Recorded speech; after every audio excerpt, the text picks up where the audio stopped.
इस वक्त हमारे साथ बातचीत करने के लिए जम्मू कश्मीर के पूर्व डिप्टी सीएम कविंद्र गुप्ता जी है। कविंद्र जी, बहुत बहुत स्वागत है एक्सक्लूसिव गुलिस्तान से बातचीत करने के लिए। आज अपोजिशन जो है एकजुट होकर प्रदर्शन कर रहा है, किस तरह से देखते हैं?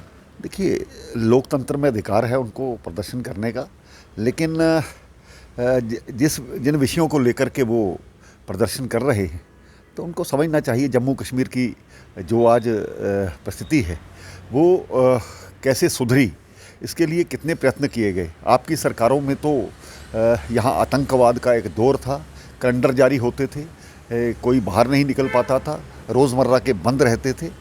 आप किसको दिखा रहे हैं? हालात सुधरे हैं। आज भी इलेक्शन कमीशन ऑफ इंडिया का बयान आया है, ठीक परिस्थितियों में इलेक्शंस करवाए जाएंगे। मुझे लगता है कि इन विषयों को बार बार छेड़ना, और जहाँ जहाँ हालात ठीक थे वहाँ पर, जैसे लद्दाख में अभी इलेक्शन कराया गया है, वो अभी सभी को मान्य है। इन सभी विषयों को लेकर के वो आ रहे हैं, लेकिन अपनी सरकारों को याद करें।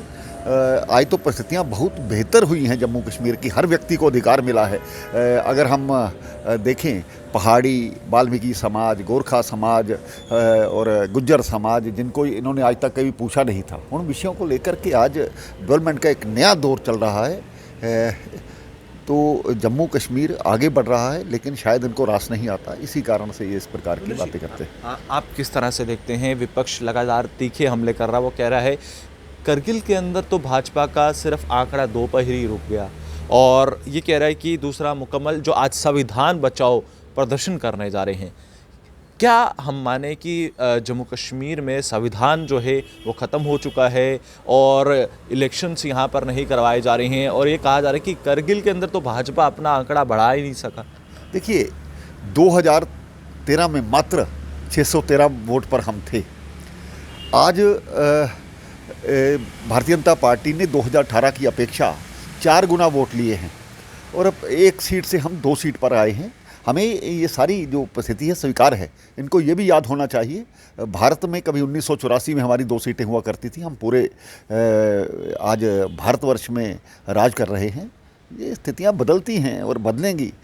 हालांकि हमारा कितना वोट बैंक है वो अच्छी तरह से जानते हैं, लेकिन हम लगातार आगे बढ़ रहे हैं। ये हमें कम से कम इस बात की संतुष्टि है कि लोग हमारे साथ जुड़े हैं। एक आखिरी सवाल, कल महबूबा मुफ्ती हों या उमर अब्दुल्ला हों, वो कह रहे हैं कि जम्मू कश्मीर में और लद्दाख में भाजपा दावा कर रही थी कि हमने डेवलपमेंट की है। अगर डेवलपमेंट होती तो ये नतीजे ना आते। इस तरह से वो तीखे हमले कल पत्रकार वार्ता में उन्होंने कई सवाल किए हैं। देखिए, वो कुछ भी कहें, जो डेवलपमेंट है वो लोगों को नज़र आती है। स्थानीय लोगों ने अगर हिल काउंसिल की डिमांड की थी, वो भारतीय जनता पार्टी ने उनकी डिमांड पूरी की, उनको समझना चाहिए। आज भी लद्दाख के साथ सबसे बड़ा जो काम है, मैं छोटे छोटे कामों को नहीं गिनाऊंगा।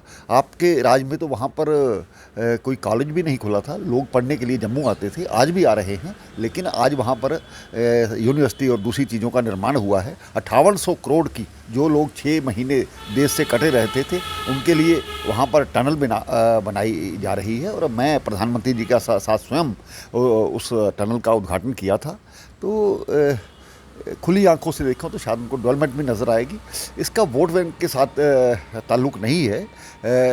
पहले से मैं पहले भी कह चुका हूँ कि हमारा वोट बैंक बड़ा है, लेकिन हर व्यक्ति को सुविधा देना ये हमारा काम है, और हम दे रहे हैं। एक आखिरी सवाल, कश्मीर में जो संजय शर्मा जी की किलिंग हुई थी, आज उस आतंकी को सुरक्षा बलों ने ढेर किया है, कितनी बड़ी सफलता आप देखते हैं? देखिए, 2 शोपियां में जो आज 2 आतंकियों को मारा गया है, जो संजय की हत्या में इन्वॉल्व थे, आज उस परिवार को तो न्याय मिला है, लेकिन हमारे सुरक्षा बल जिस प्रकार से जान पर खेल कर भी काम कर रहे हैं, इन लोगों ने उनकी कभी प्रेज़ नहीं की है। तो मुझे लगता है कि ये मिलिटेंट्स के पीछे खड़े होते हैं या दूसरी चीज़ों के पीछे खड़े होते हैं। आज इस चीज़ का भी सेलिब्रेट करना चाहिए। चलिए, बहुत बहुत शुक्रिया बातचीत करने के लिए। तो आपने देखा कि जम्मू कश्मीर के पूर्व डिप्टी सीएम जो थे हमारे साथ एक्सक्लूसिव बातचीत कर रहे थे वीडियो जर्नलिस्ट दीपक जी के साथ, गुलिस्तान न्यूज़ से। नमस्कार।